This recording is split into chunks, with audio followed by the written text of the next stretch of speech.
Welcome back to my YouTube channel guys. इस channel पर आपको रीडिंग के टिप्स एंड ट्रिक्स साथ के साथ राइटिंग टास्क टेम्पलेट वो भी बिल्कुल फ्री ऑफ कॉस्ट प्रोवाइड किए जाते हैं। तो इस चैनल को ज़रूर सब्सक्राइब कीजिएगा और अपने लिसनिंग के स्कोर्स कमेंट सेक्शन में ज़रूर शेयर कीजिएगा। To answer questions on what you hear. There will be time for you to read the instructions and questions, and you will have a chance to check your work. All the recordings will be played once only. The test is in 4 sections. At the end of the test, you will be given 10 minutes to transfer your answers to an answer sheet. Now turn to Section 1. Section 1. You will hear a conversation between a guest and the receptionist at a hotel. First, you have some time to look at questions 1 to 5.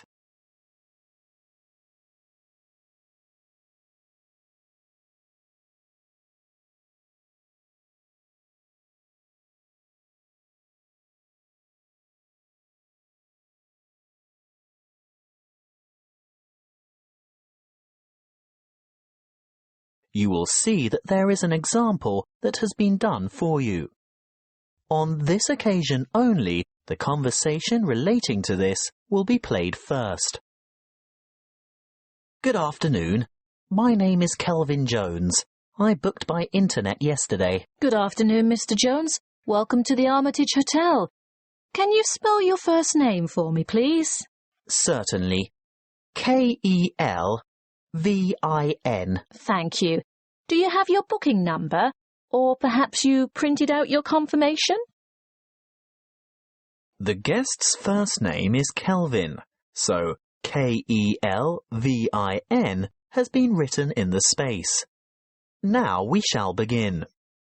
You should answer the questions as you listen, because you will not hear the recording a second time. Listen carefully and answer questions 1 to 5. Good afternoon. My name is Kelvin Jones. I booked by internet yesterday. Good afternoon, Mr. Jones. Welcome to the Armitage Hotel. Can you spell your first name for me, please? Certainly. K-E-L-V-I-N. Thank you. Do you have your booking number? Or perhaps you printed out your confirmation? Yes, of course. I don't have the printout, but I did remember to note down the number. It's 00L2381420. Thanks. 00L2381420. Oh, I see you've stayed with us before. Yes, on several occasions. And do you still have the same vehicle registration number? HQW5919? Well, no. This time I have the company car. And what is the registration number? Oh dear, I can't remember. Hang on a minute. Here it is on the keyring. HUV 3331. Thanks. HUV 3331. Now, today's the 21st of May, and I see you've booked a deluxe room on the 5th floor, room 501. Really? I booked a deluxe room? I usually only ever have a standard double room. It's the off-season, Mr. Jones, and we've upgraded you. How nice. And what does the deluxe room have? Is it as good as a suite? Almost. It has all the usual, plus a spa bath, fully stocked bath fridge, a king-size bed, and a balcony. Is there a view from the balcony? Yes. Is that a view of the bay? Yes, and a glimpse of the Blue Lagoon as well. Very nice. I hope it'll be warm enough to sit out there. We can't guarantee the weather, Mr. Jones, although we do try to make your stay as comfortable as possible. Thank you. Now that you mention comfort, is it possible to have some extra pillows, please? I have a sore shoulder, you see, and I need to prop it up at night, or I don't get any sleep. Well, you'll find pillows on the bed, of course, and we can send up a couple more later. Well, I'd appreciate that. One more thing. You paid by credit card over the internet, Can I see your credit card, please? Oh, of course. And some photo ID? What would you like? Driver's license? Yes, that's fine. You're staying for 5 days, is that right? That was the original plan, yes. But the conference has been cut short by 2 days because the keynote speaker is ill. So I'll be going home on Wednesday. So that's just 3 nights in all. Afraid so. Before you hear the rest of the conversation, you have some time to look at questions 6 to 10.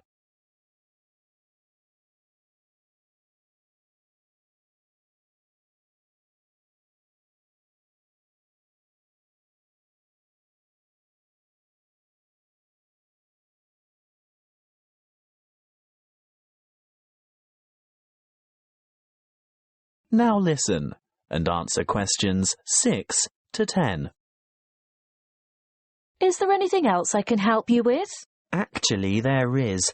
The conference is in a building called Chancery Chambers, but I don't have any idea how to get there. Oh, that's the funny-shaped building on the corner of King and Richard Streets. It's quite straightforward, really, and only a few minutes' walk. Look, I'll show you on this map. Good. A map. I like to follow a map if possible. Right, well, step out the front entrance of the hotel and you're on Hobb Street. Head south on Hobb Street towards Gorse Lane and take the second on the left onto Vickers Street West. Go all the way down the hill past the Mexican Cafe on your left, the Rebel Hostel on your right, and the big church on the corner of Allen Street. Oh, I think I know the one. It has a huge steeple. Yes, you're right. When you get to the bottom of the hill, you'll have to cross over the main street. What's the name of the main street? Mill Street. Mill Street. Ah, yes, there it is. Cross the main street and continue on to Vickers Street East. There's a big bank next to a bookshop on the corner. Go up the hill towards the entrance to the park. I've heard it's very beautiful. Oh, yes. Well worth a look when you've got some free time. Anyway, don't go in the park. Turn left into Kitchen Street. You'll walk past Bowen's Bistro. Actually, probably the best place to get a good lunch at a reasonable price. After Bowen's, take the second left into Baker's Lane. It's a very short street. Then take the first on your left onto King Street, and you should see the Art Deco Chancery Chambers building a bit further along on the corner of Richard Street. Oh, thank you for that. I'm most grateful. That is the end of section 1. You now have half a minute to check your answers.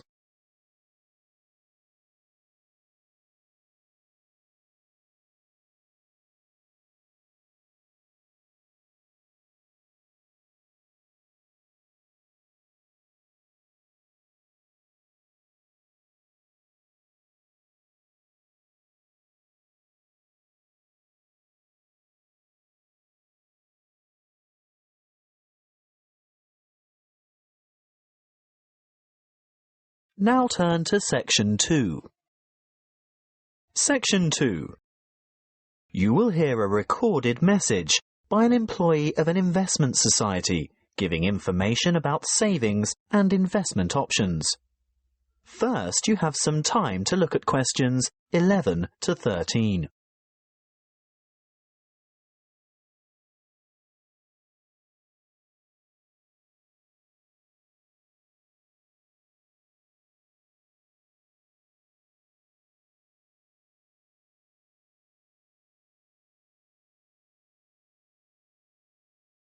Listen carefully and answer questions 11 to 13. Welcome to the information line of the State Investment Society. Why would you choose to put your money into an investment society and not a bank? Well, SIS offers everything you'd expect from a bank, but the difference is we're a cooperative. We're 100% owned by our customers, people like you, and that means we always put your best interests first. You won't see our profits going into large foreign-owned finance corporations. No, you'll see them coming back to you and your local community. As a cooperative, we work hard to keep our fees competitive and absolutely minimal. Even better, we can advise you about ways to avoid fees. Here are some suggestions. Firstly, we recommend you carry out as much of your personal banking as possible with us. We won't charge account fees unless your account becomes inactive for some reason. See? No unnecessary fees.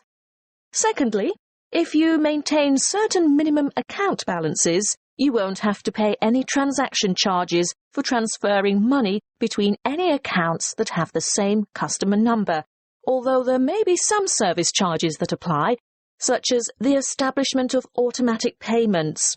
So, how can we help you? Before you hear the rest of the talk, you have some time to look at questions 14 to 20.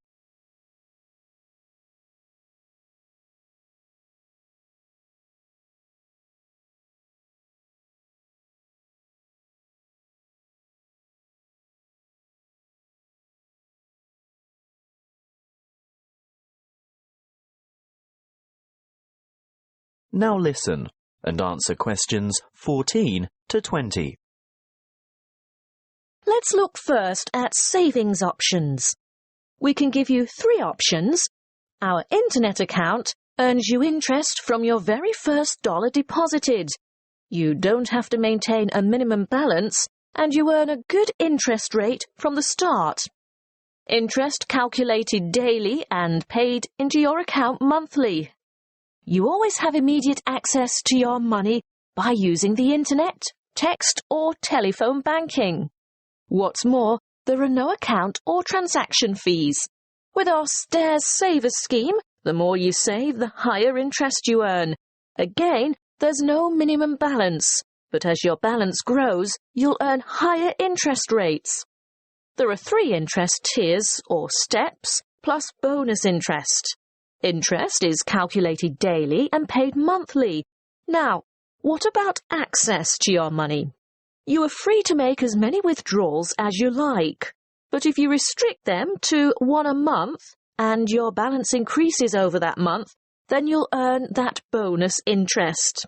With our Simple Saver scheme, access is available anytime and we don't impose penalties for withdrawals. This scheme has 1 interest rate, no minimum balance, and interest is calculated daily and paid annually at the end of the financial year, the 30th of June.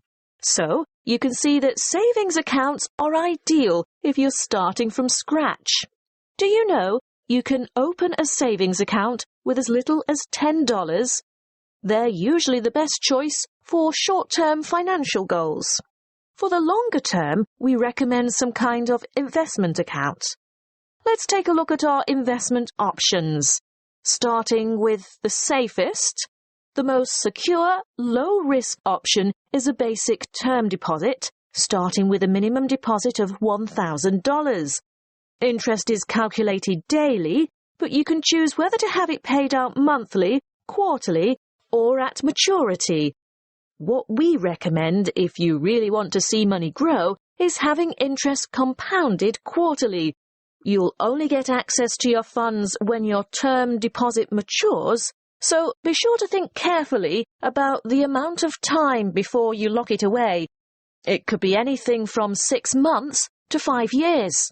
Bonds are generally a longer commitment, but they may bring better rewards in the future. There is a minimum deposit of $5,000 and interest is calculated daily. You may choose to have interest compounded quarterly or paid out quarterly. And, of course, you'll have access to your money when your bond reaches maturity. Looking really long-term, there is our retirement fund, which is, of course, a savings plan for retirement. There is no minimum deposit, but the good news is that you can choose to contribute a certain percentage of your income before tax is paid on it. As for interest, well, you choose a particular type of fund which has a different level of return depending on the level of risk. And access? Well, Not before you turn 60 years old. As I said, it's a retirement scheme. That is the end of section 2. You now have half a minute to check your answers.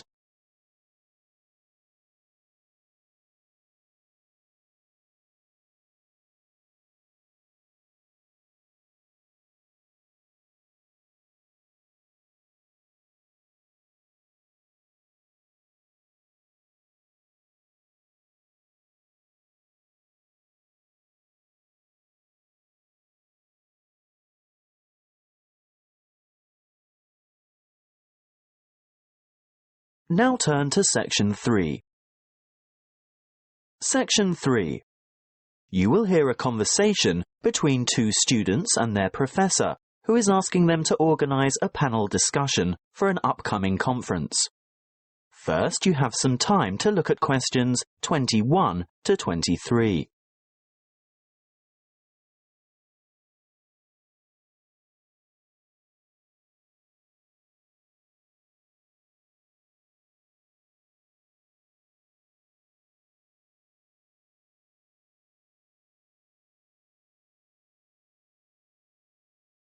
Listen carefully and answer questions 21 to 23. Come in and sit down, Louise, Stuart. I suppose you're wondering why I've asked you both to come here today. Well, we've heard rumours. Forget the rumours. I'll get straight down to business. You know that I'm organising a conference on 17th century English literature? Yes, but... Well, I've arranged for 3 keynote speakers, and I've invited 25 panellists so that we can have 5 panel discussions. And I want you two to organise one of the panel discussions. But we haven't done that before. Is it like a team presentation? No, the purpose is quite different. In a team presentation, the group presents agreed-upon views, as you have both done at the end of a group project. Yes. Well, in a panel discussion, the purpose is to put forward different views. We want to expose the audience to several different viewpoints at the same session. It can help the audience evaluate their own positions regarding specific issues, and if it's well conducted, it's usually more interesting than a single speaker forum. Before you hear the rest of the conversation, you have some time to look at questions 24 to 30.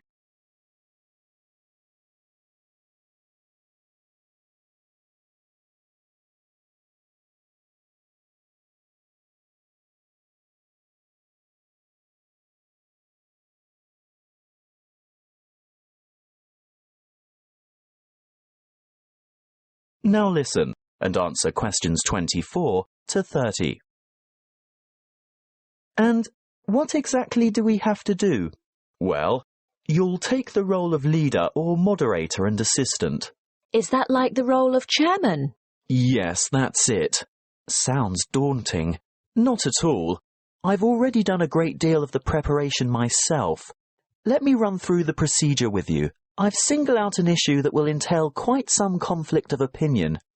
I've selected panellists who are well informed and will probably have contradictory points of view. That's very important, you know. Actually, I feel a bit nervous. How many panellists will there be?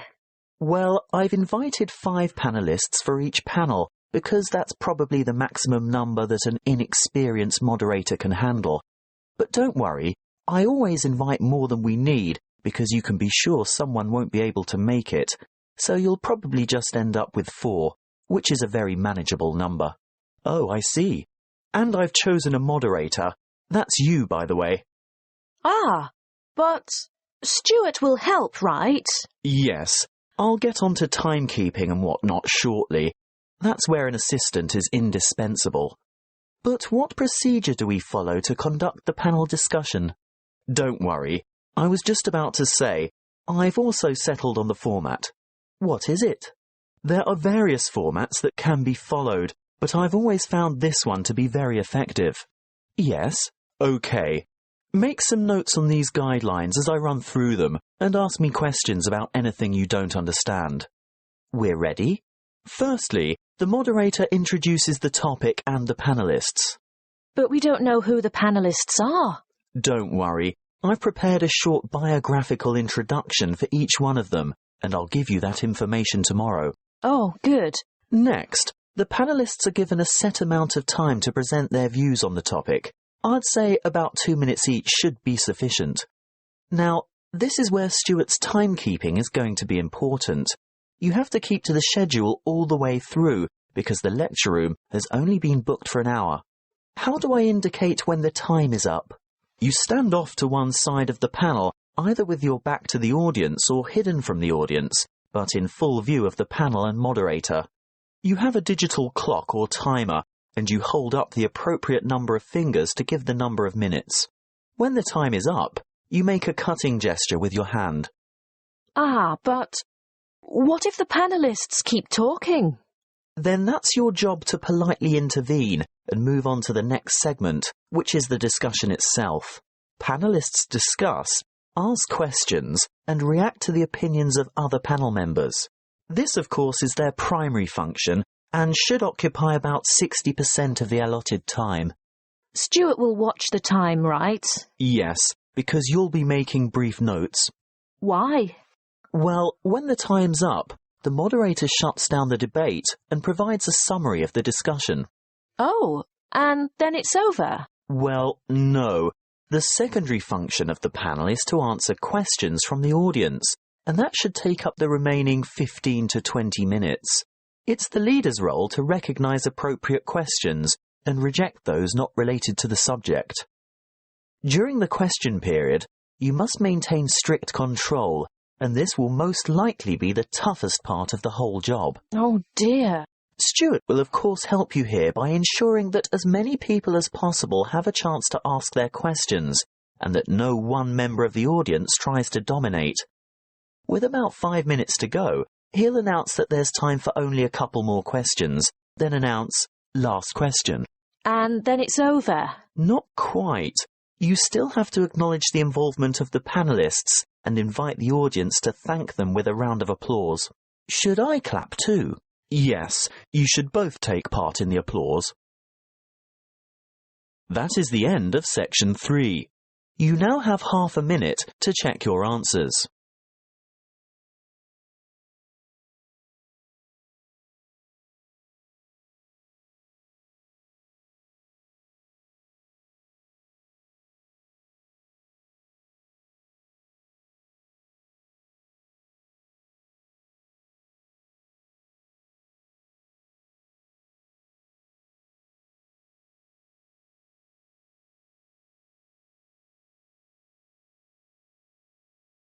Now turn to section 4.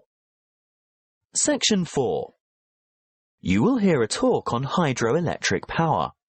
First, you have some time to look at questions 31 to 40.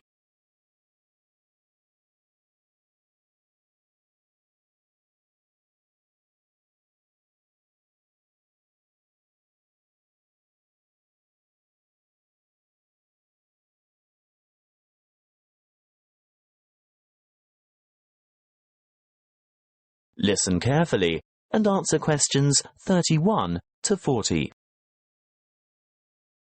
Welcome to our series on renewable resources. The topic today is hydropower. As you most probably know, hydro means water, so we are talking about using water to generate electricity. Of course, there are many ways to generate electricity, but hydropower is important to the community. Firstly and obviously because it's renewable. The Earth's hydrologic cycle of constant evaporation and transpiration provides a continual supply of water from rainfall and snowmelt. The second point to consider is its efficiency. Hydropower plants are able to convert approximately 90% of the energy from the falling water into electric energy, whereas many fossil-fueled plants lose more than half of the energy content of their fuel by way of waste heat and gases. For this reason, they are very efficient. Hydropower is also clean. It doesn't emit harmful gases that contribute to air pollution, acid rain and global warming. No trucks, trains or pipelines are needed to bring fuel to the site, and there's no noise pollution either. Furthermore, hydropower plant machinery is fairly simple and runs at slow speeds, which makes it reliable and durable. And hydropower units are flexible also. They have the ability to start quickly and adjust rapidly to changes in demand for electricity, thus enabling them to meet peak loads. But this also allows them to serve as reserve capacity and bring more stability to the power system overall. The dams that provide hydroelectric power also have other uses, such as navigation, flood damage reduction, water supply, recreation, irrigation, and low-flow augmentation, but it's not the purpose of this talk to go into those details. How do the hydropower plants work? Well, a dam is built across a river, which captures water to form a reservoir and raises the water level to create head. Think of head as the vertical distance that the water falls as it passes through the dam. In other words, the difference in water level between the reservoir behind the dam and the river below. Water from the reservoir flows through an intake gate into a penstock. This is a kind of narrow channel which leads to the turbine below. The force of the water causes the turbine to rotate rapidly, which in turn drives the generator to spin and produce electricity. The electricity is carried the long distances from the powerhouse to substations on the outskirts of cities via power lines. Can you build a hydropower unit on any river? Well, no. Just having water in a river isn't enough. A good dam site must have enough stream flow as well as enough head. A fast-flowing river on the plains is probably not suitable because a dam couldn't be built high enough to provide the head needed for efficient production of electricity. On the other hand, dams in arid high country may have plenty of head but insufficient stream flow. The perfect spot for a hydropower plant is where the right combination of stream flow and head exists. What about the environment? Surely the construction of large dams has an environmental impact. Well, yes it does. Certainly dams and reservoirs are built to improve the lives of people living in towns, farming communities and cities. But there must be a balance between development and preserving the natural environment. Needless to say, the natural river environment is changed, which leads to changes in river ecology and aquatic habitat. Sometimes, for example, dissolved oxygen levels below dams get so low in summer that there is a negative impact on aquatic life. These levels can be improved, however, by using special aerating turbines and/or injecting oxygen directly into the stream flow. In order to protect and improve the habitat for endangered and other species of birds, fish and water life, there needs to be a thorough review of operating plans to see if a better balance can be achieved.